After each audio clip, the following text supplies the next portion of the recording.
Oke, assalamualaikum warahmatullahi wabarakatuh. Halo teman-teman, sahabat SDRC Indonesia. Pagi hari ini kita mau tes APK 395.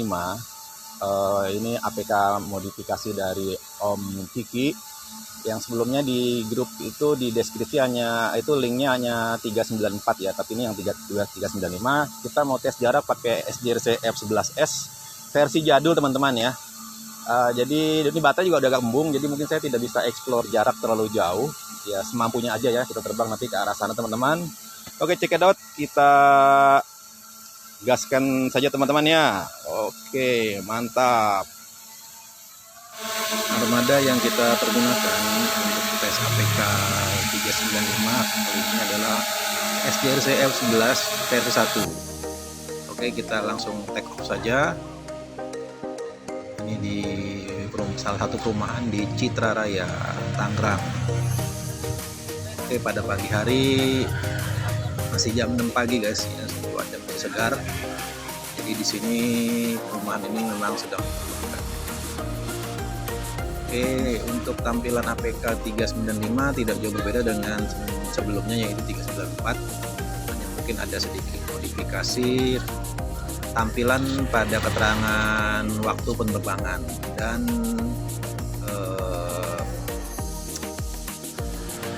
ini adanya di bawah sebelah kanan ya. Untuk telemetri jarak dan ketinggian cukup tampilannya cukup jelas ya.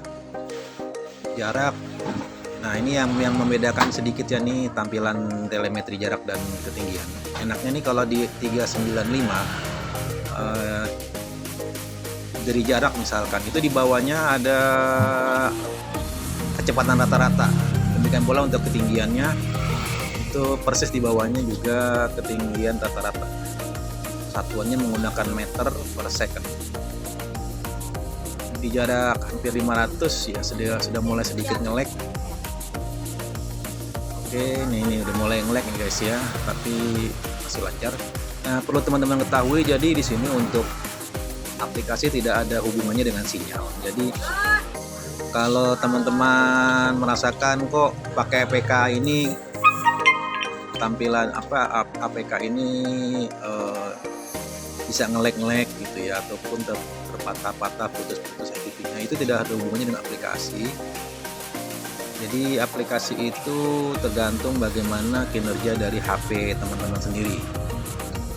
Kalau HP-nya itu RAM-nya berat, tentu kinerja APK juga tidak maksimal ya. Jadi bukan jarak bisa jauh itu bukan karena APK-nya, tapi memang dari kekuatan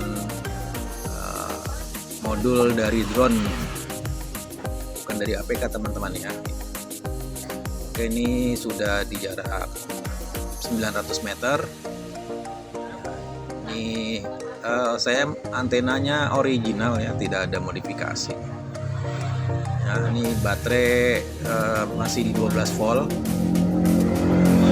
Sudah mendekati 1 km teman-teman ya. Ini sudah nge-lag ya, sudah putus FTP-nya, tetapi jaraknya masih bertambah. Artinya sinyal drone dengan remote masih terhubung, masih bisa maju di jarak 1 km walaupun APK udah mulai nge-freeze gitu. Nah, ini sudah update lagi di jarak 1,2 tersambung kembali ya. Jadi memang mungkin pada saat melewati daerah tertentu di situ gangguan sinyalnya lebih kuat sehingga FTP bisa jadi nge-lag. Tetapi ketika sudah melampaui di daerah tersebut bisa nyambung lagi ya. Oke, masih bisa bergerak maju di 1,3. Ini di bawahnya perumahannya di bawah Citra ini. Oke, kita masih bisa maju dengan jarak rata-rata 6,5 meter per second.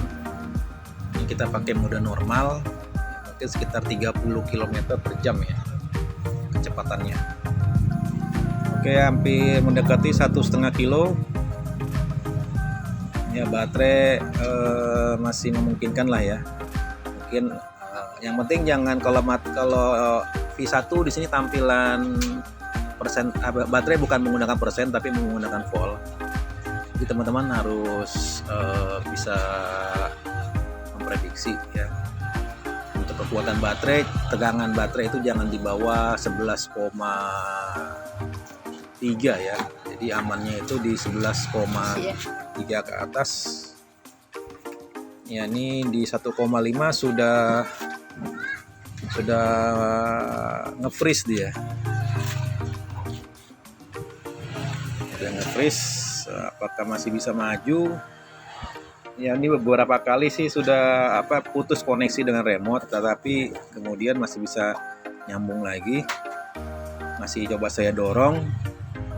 Nah, ini ya, sudah di 1,8 ya teman-teman. Oke, masih bisa maju kah? Baterai di 11,6, sudah semakin turun ya. Ini saya juga mungkin tidak terlalu berani karena baterainya ini kondisinya sudah tidak sehat teman-teman ya. Mungkin maksimal di 2 km teman-teman. Kita dorong terus, masih bisa maju di 1,7 walaupun nge-freeze di sini ya. Kita bisa maju lagi. Oke, apakah masih bisa mampu maju lagi teman-teman?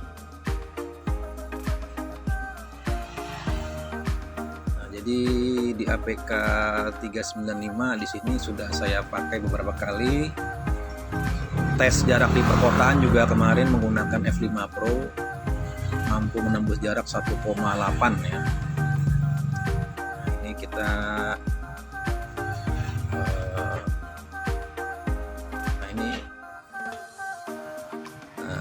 kalau kita mundur nih,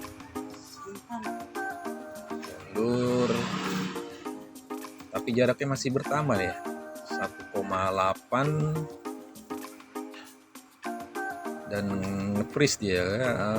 APK-nya FVP-nya itu sudah nge-freeze.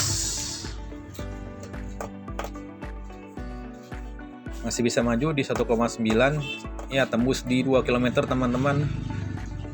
2 km lebih. Oke, baterai di 11,5 ya. Oke, mungkin di sini kita teruskan RTH. Oke, dan begitu RTH langsung merah nih di 11,3. Nah, ini ngeri sedap nih ya. Baterainya udah langsung ngedrop.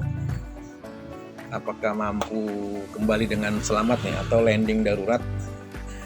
Kita lihat saja ya.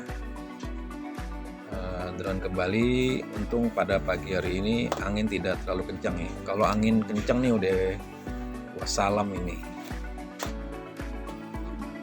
Oke, di 1,6 sudah arah on point. Oke, kita lihat lagi arah on point-nya sudah benarkah?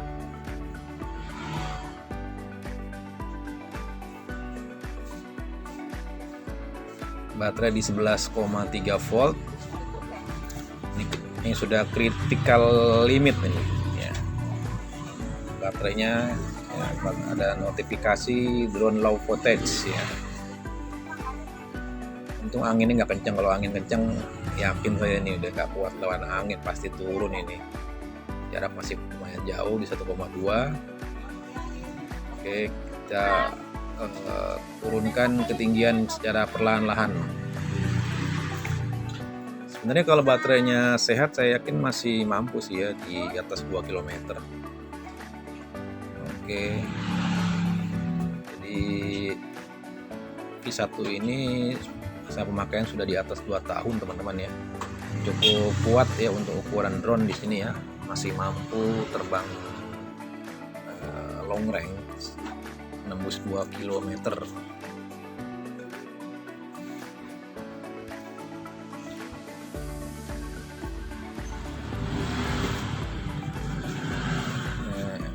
Kalau long range teman-teman harus perhatikan, pilih-pilih lokasi ya. Kayak gini nih, misalkan di perumahan gini kan yang masih kosong itu aman. Oke, makin turun di 11,2 volt. Oke, kita sedang arah kembali ke home point.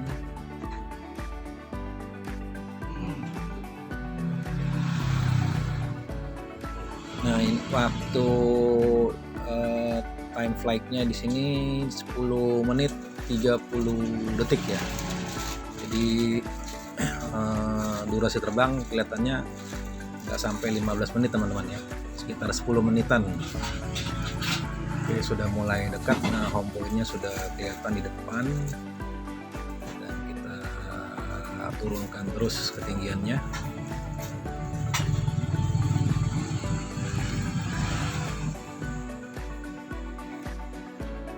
Ya, jadi itu saja mungkin review teman-teman ya untuk APK 395. Kesimpulannya APK ini cukup aman dipergunakan. Semua fitur-fitur bisa berfungsi. Oke, itu di bawah saya sudah standby. Kita landing saja teman-teman. Oke, sekian dan terima kasih. Semoga bermanfaat. Salam satu lagi.